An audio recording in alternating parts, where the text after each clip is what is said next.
One thing I remember quite well about the years both of my daughters were at the younger end of the gaming spectrum was my frustration with the lack of coverage about games that were obviously targeting them.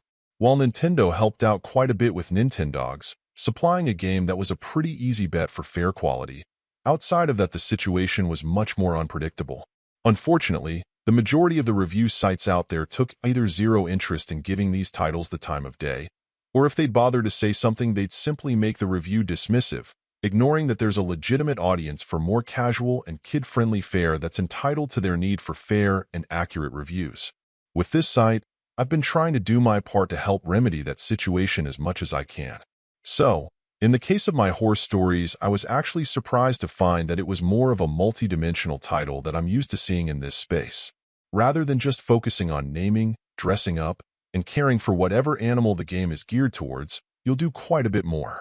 Working as a very light version of a farming sim, you'll get walked through a pretty typical but at least pleasant story where you'll play a bored girl from the city who feels trapped on her grandmother's farm, but then slowly begins to get inspired to help her turn things around. No doubt in part thanks to a cute farmhand she meets. So you'll work to slowly restore a variety of buildings to working order, which will allow you to properly care for and train your horse, as well as produce some crops you'll be able to feed them with and more. In order to do this, you'll need to earn money though, and as it turns out, your departed mother was once a champion rider, and that will be your path to rejuvenating the farm while helping to feel more connected to your family.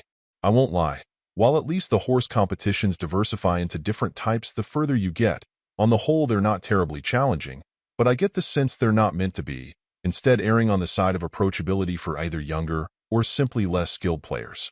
For quite a while you'll be pulled around a bit with training wheels, with the game dictating your every step to be sure you're grasping all important aspects of finding success, but then it will let you go on your own and do your best to restore everything to its full potential and move through the various story beats along the way.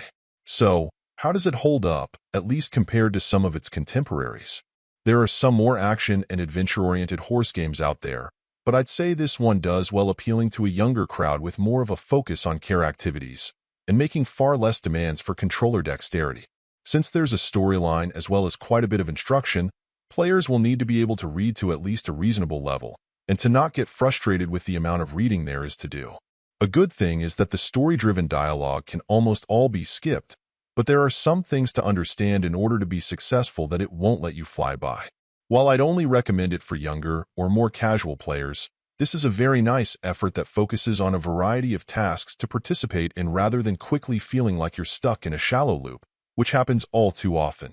If I were back in the days looking for something my kids would enjoy, I would have been very pleased with this compared to some of the one-dimensional junk you typically see in this space.